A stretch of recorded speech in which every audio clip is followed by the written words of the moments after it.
नमस्कार, मैं हूं पूजा सिंह और आप देख रहे हैं हमारा उत्तराखंड का ये खास बुलेटिन। चलिए बुलेटिन की शुरुआत करेंगे आज की कुछ खास बड़ी खबरों के साथ। तो वहीं देहरादून से खबर सामने आ रही है। धामी सरकार की कैबिनेट बैठक, सीएम धामी की अध्यक्षता में बैठक, कई अहम प्रस्तावों पर लग सकती है मुहर। उपनल कर्मियों से जुड़े प्रस्ताव पर मुहर संभव मानी जा रही है। अन्य विभागों के प्रस्तावों पर भी चर्चा होगी। मुख्यमंत्री पुष्कर सिंह धामी की अध्यक्षता में महत्वपूर्ण कैबिनेट बैठक हुई। बैठक में कई महत्वपूर्ण प्रस्तावों पर चर्चा हुई। इसके अलावा विभिन्न विभागों के कई अन्य प्रस्ताव भी एजेंडे में शामिल हैं, जिन पर बैठक में विस्तार से चर्चा और अनुमोदन की संभावना जताई जा रही है। राज्य सरकार इस बैठक के माध्यम से प्रशासनिक सुधार और कर्मचारियों से जुड़े मुद्दों पर सकारात्मक निर्णय ले सकती है। सभी की नजरें बैठक के संभावित फैसलों पर टिकी है। तो यहाँ आपको बताते चले, धामी कैबिनेट की अहम बैठक, कई विभागीय प्रस्तावों पर इस बैठक के दौरान चर्चाएं हो सकती है। तो यहाँ आपको बताते चले, देहरादून से खबर सामने आ रही है, जहां कई विभागीय प्रस्तावों पर चर्चा। सीएम पुष्कर सिंह धामी की अहम बैठक, जहां मुख्यमंत्री की अध्यक्षता में यह अहम बैठक घटित हो रही है। साथ ही धामी कैबिनेट की यह अहम बैठक।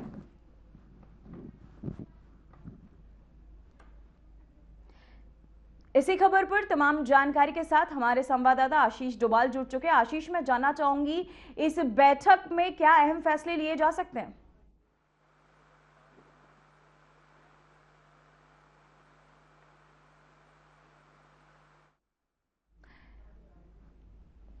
फिलहाल आशीष से हमारा संपर्क टूट रहा है, तब तक खबर की ओर रुख करेंगे, जहां धामी कैबिनेट की अहम बैठक चल रही है। इस बैठक में कई अहम फैसलों पर मोहर भी लग सकती है।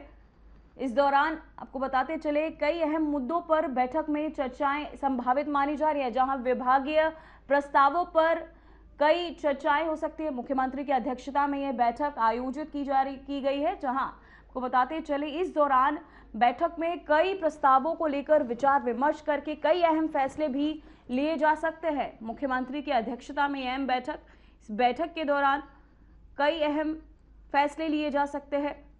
मुख्यमंत्री पुष्कर सिंह धामी इस दौरान तमाम अधिकारियों से संबंधित भागों को लेकर कई अहम मुद्दों पर चर्चा करेंगे। चर्चाओं के बाद कई अहम फैसले भी लिए जा सकते हैं। मुख्यमंत्री की अध्यक्षता में बैठक, जहां कई विभागीय प्रस्तावों पर चर्चा हो सकती है।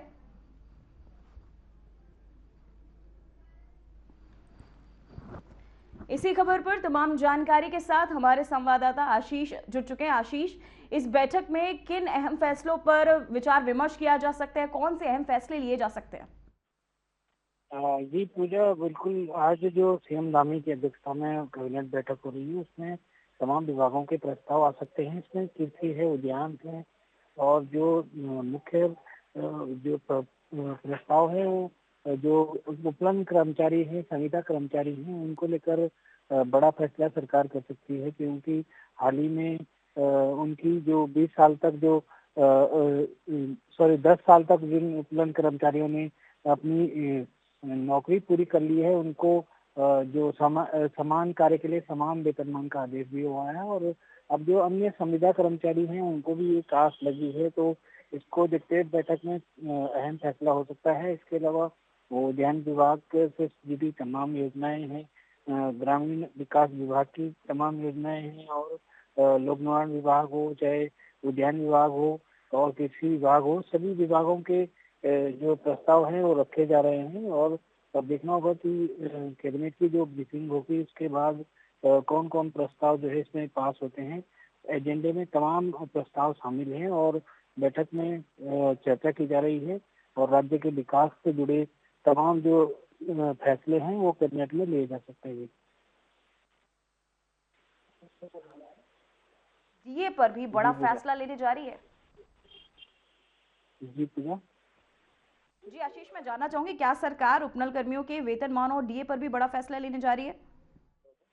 बिल्कुल, वेतनमान समय कार्य के लिए जो समान कार्य के लिए समान वेतनमान है, उसको देने का फैसला जो है सरकार ने लिया है, क्योंकि कोर्ट ने पहले ही सरकार को जो है आदेश दिया था, जो 2018 में पीआई लगाई गई थी उपलब्ध कर्मचारियों के द्वारा। तो उसकी लड़ाई लगातार जो उपलब्ध कर्मचारी हैं वो लड़ पिछले कुछ दिन आपने देखा होगा कि उपनल कर्मचारी हड़ताल पर चले गए, और करीब 15 से 16 दिन तक वो हड़ताल पर रहे, और इस बीच सरकार ने तमाम आदेश भी जारी किए, लेकिन नो वर्क नो पे के तहत वो उपनल कर्मचारी नहीं माने और उन्होंने अपनी हड़ताल जारी रखी। जी। और फिर सरकार ने फैसला लिया कि जो समान कार्य और समान कार्य के लिए न्यूनतम वेतन जो है जो उपनल कर्मचारी है उन्हें दिया जाएगा। और अब डीए की बात है, उस पर भी कहीं न कहीं चर्चा की जा रही है। हो सकता है कि उस पर भी जो है सरकार फैसला ले, और जो अन्य संविदा कर्मचारी हैं उनके लिए भी सरकार जो है बड़ा फैसला ले सकती है। जो 10 साल से अधिक कार्य कर चुके हैं उन्हें भी कहीं न कहीं समान कार्य के लिए समान वेतन मिल सकता है जी। आशीष, मैं जानना चाहूंगी किन विभागों के प्रस्ताव आज कैबिनेट में सबसे ज्यादा महत्वपूर्ण माने जा रहे हैं? सबसे महत्वपूर्ण तो उपनल का ही फैसला जो प्रस्ताव है वो माना जा रहा है। और इसके अलावा जो उद्यान विभाग है, कृषि विभाग है, जो यूपीसीएल है, तमाम जनता से जुड़े जो भी कार्य हैं उनको लेकर कैबिनेट में चर्चा हो रही है। और ब्रीफिंग के बाद ही सामने आता है हर बार कि किन प्रस्तावों पर मोहर लगी है। थोड़ी देर बाद ब्रीफिंग होने वाली है, तो उसमें सामने आ जाएगा कि किन किन प्रस्तावों को कैबिनेट ने जो है पास किया है। जी आशीष, मैं जानना चाहूंगी राज्यों में विकास योजनाओं की प्रगति पर कैबिनेट ने क्या समीक्षा की है? अभी तो जो फैसले हैं वो सामने नहीं आए हैं, लेकिन राज्य के विकास के लेकर हर कैबिनेट में जो सदस्य होते हैं, जो अध्यक्ष मुख्यमंत्री होते हैं, वो चर्चा करते हैं और करते रहे हैं। आज भी विकास को लेकर तमाम चर्चा इस कैबिनेट बैठक में होने जा रही है। जी आशीष, क्या वित्तीय बोझ को देखते हुए सरकार किसी बड़े प्रोजेक्ट को हरी झंडी देने वाली है? बिल्कुल। पूजा समय समय पर कैबिनेट में जो भी प्रस्ताव पास होते हैं वो काफी महत्वपूर्ण होते हैं। और इस बार भी इस बैठक में भी जो प्रस्ताव होंगे वो कहीं न कहीं प्रदेश के विकास से ही जुड़े हुए प्रस्ताव होंगे। और जो पास होने के बाद ही सामने आएगा। कई बार विभागों में पद सृजन के मामले होते हैं, कई बार बजट पास करने की बात होती है।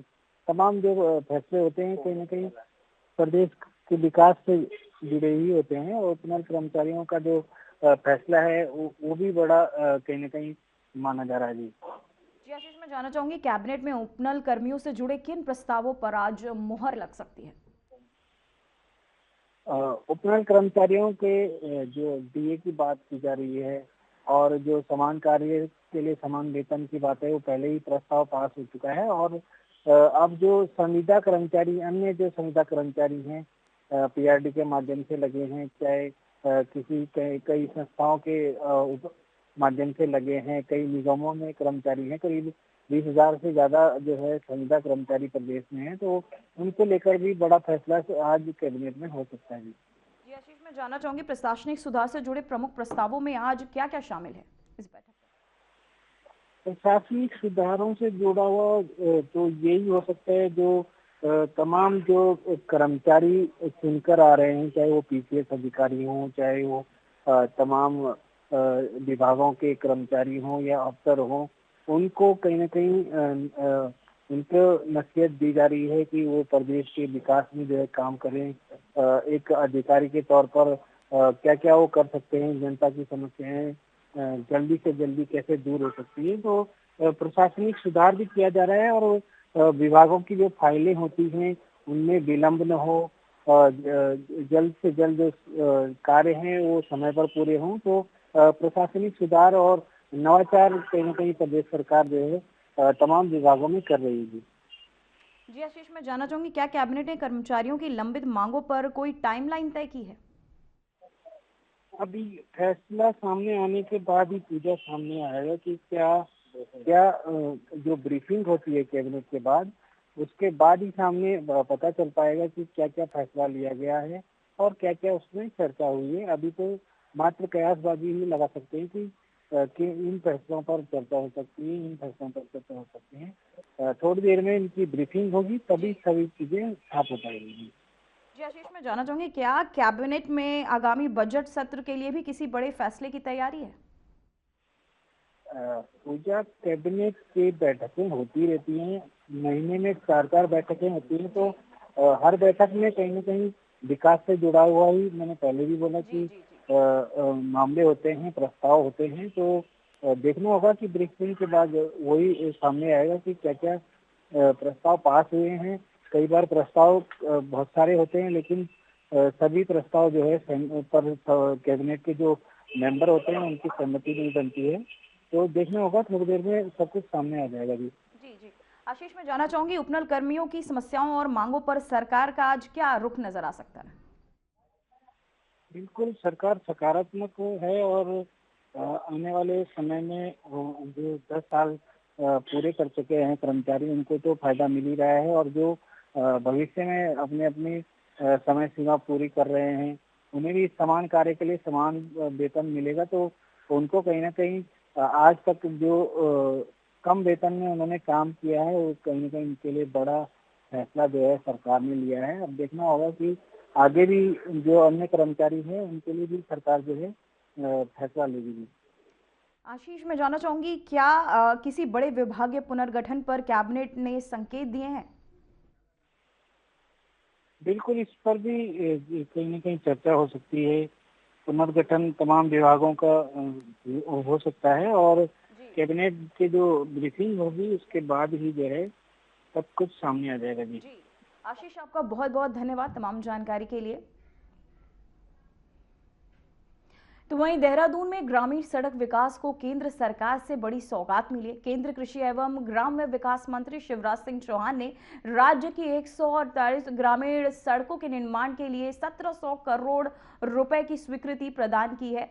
इन सड़कों की कुल लंबाई 1228 किलोमीटर होगी, जिनके निर्माण से पहाड़ी क्षेत्रों में यात्रा बेहद आसान हो जाएगी। सरकार का कहना है कि इन सड़कों ने बनने से न सिर्फ गांवों का मुख्य बाजारों से संपर्क मजबूत होगा, बल्कि कृषि, पर्यटन और ग्रामीण अर्थव्यवस्था को नई रफ्तार मिलेगी। मुख्यमंत्री पुष्कर सिंह धामी ने इस मंजूरी को ऐतिहासिक बताया और कहा कि इससे ग्रामीण विकास को बड़ा बल मिलेगा। सरकार का लक्ष्य है कि इन सभी सड़कों का निर्माण कार्य 2 वर्षों के भीतर पूरा कर लिया जाए, जिससे ग्रामीण जनमानस को सीधा लाभ मिल सके।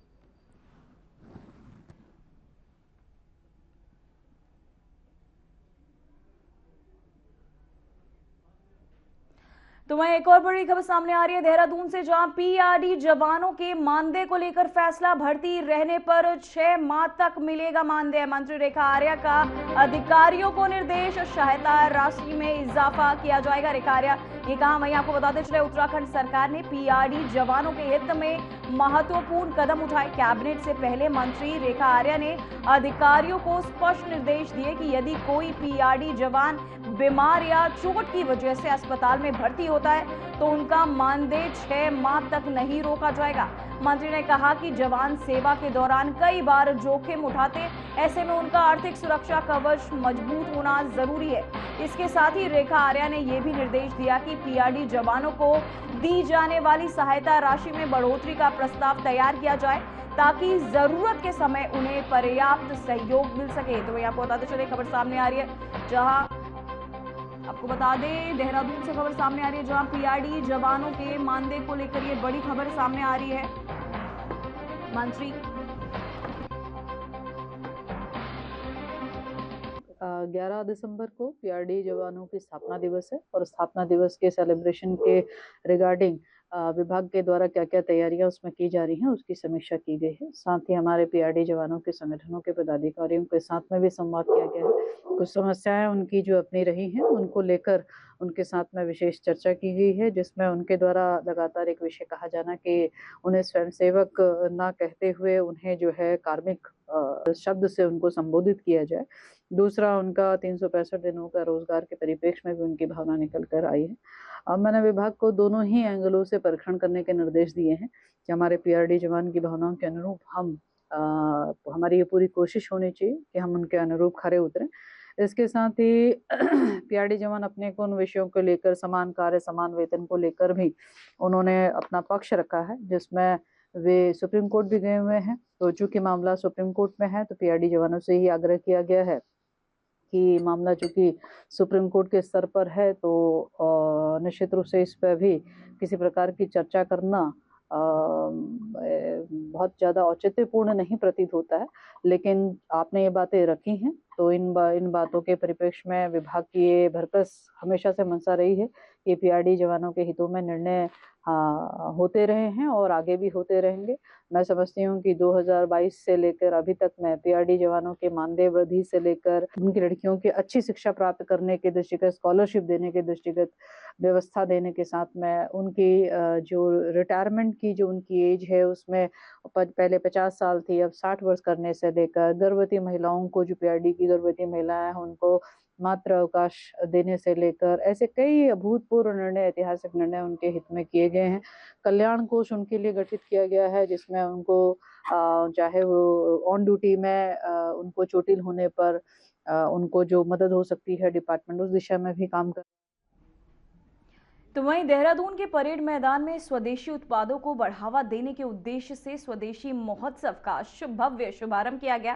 कार्यक्रम का उद्घाटन मुख्य अतिथि कैबिनेट मंत्री डॉक्टर धन सिंह रावत ने दीप प्रज्वलित कर किया। स्मृति विकास संस्थान द्वारा आयोजित इस महोत्सव में देश भर से आए स्वदेशी उत्पादों की विविधता देखने को मिल रही है। उद्घाटन के बाद मंत्री धन सिंह रावत ने विभिन्न स्वदेशी स्टॉलों का निरीक्षण किया और उत्पादों की गुणवत्ता और नवाचार की सराहना भी की।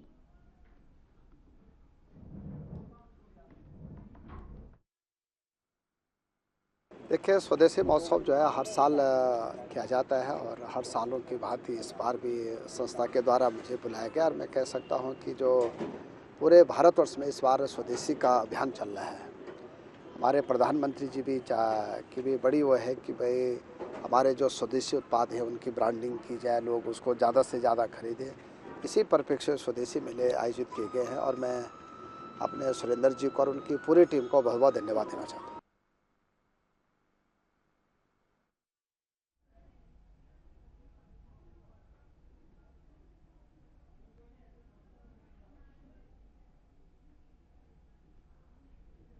तो वहीं देहरादून से खबर सामने आ रही है, जो अगले साल से ऑनलाइन बनेंगे राशन कार्ड। खाद्य एवं नागरिक आपूर्ति मंत्री की ये अहम बैठक। रेखा आर्या की विभागीय अधिकारियों संघ ये बैठक, अधिकारियों संघ बैठक में इसके निर्देश भी दिए उन्होंने। वहीं राशन कार्ड बनाने की प्रक्रिया में होगी पारदर्शिता। जहां उत्तराखंड में राशन कार्ड बनाने की प्रक्रिया अब और पारदर्शी और सरल होने जा रही है। खाद्य एवं नागरिक आपूर्ति मंत्री रेखा आर्या ने विभागीय अधिकारियों के साथ बैठक कर बड़ा निर्देश जारी किया। मंत्री ने बताया कि अगले साल से राज्य में राशन कार्ड पूरी तरह ऑनलाइन मोड में बनाए जाएंगे। इससे न सिर्फ प्रक्रिया तेज होगी बल्कि बिचौलियों और अनियमितताओं पर भी रोक लगेगी। रेखा आर्या ने अधिकारियों से कहा कि ऑनलाइन सिस्टम को मजबूत और उपयोगिता अनुकूल बनाया जाए ताकि आम जनता को किसी तरीके की परेशानी ना आए। तो मैं आपको बताते चले, अगले साल से ऑनलाइन बनेंगे राशन कार्ड। खाद्य एवं नागरिक आपूर्ति मंत्री की ये अहम बैठक। रेखा आर्या की विभागीय अधिकारियों संग ये अहम बैठक, जहां अधिकारियों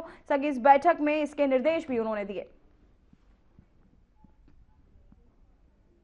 तो वहीं मुख्यमंत्री पुष्कर सिंह धामी के निर्देशों और उत्तराखंड नगरीय फेरी नीति के तहत हरिद्वार नगर निगम द्वारा विकसित किए गए तीसरे वेडिंग जोन में आज दुकानों का आवंटन किया गया। मेयर किरण जैसल ने लकी ड्रॉ के माध्यम से लाभार्थियों को दुकानें आवंटित की। इस वेडिंग जोन की क्षमता 200 स्ट्रीट वेंडर्स की है। वहीं दूसरे चरण में 10 चिन्हित लाभार्थियों को उनके निर्धारित स्थान आवंटित किए गए। मेयर किरण जैसल ने कहा कि रेडी पटरी के लघु व्यापारियों को स्वरोजगार दिलाना उनकी शीर्ष प्राथमिकता है। उन्होंने बताया कि कुंभ 2027 से पहले ही सभी पंजीकृत वेंडर्स को चिन्हित वेडिंग जोन में व्यवस्थित करने का काम तेजी से चल रहा है।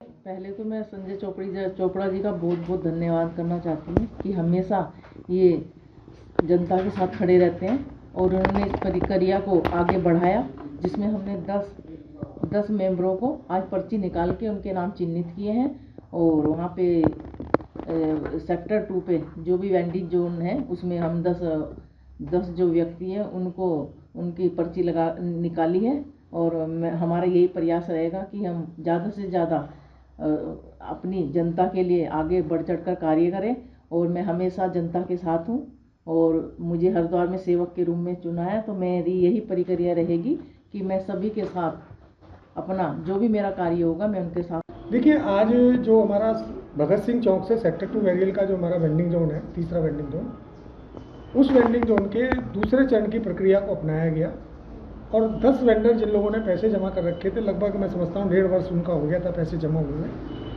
तो हमने मेयर महोदय से भी रिक्वेस्ट करी थी और MNA साहब से भी हमने रिक्वेस्ट करी थी कि भाई वो जिन लोगों ने पैसे जमा कर रखे हैं उनको या तो दुकान दो या उनका पैसा वापस करो। तो अमूमन पैसा वापस नहीं हो सकता था, दुकान ही दी जाएगी, क्योंकि दुकान के एवज में उन्होंने पैसे दे रखे हैं। तो आज जो है आपने देखा होगा पारदर्शिता, अति पारदर्शिता अपनाते हुए स्वयं जो है पहली पर्ची जो है मेयर साहब ने निकाली और दूसरी पर्ची जो है तमाम स्ट्रीट वेंडरों ने निकाली, जो यहाँ पर 10 लाभार्थी थे उन सब लोगों ने लक्की ड्रा अपनाया गया। लक्की ड्रा अपनाकर जो है आज नगर निगम द्वारा विधिवत रूप से, संवैधानिक रूप से उनके नाम 10 दुकान अलॉट हो गई है।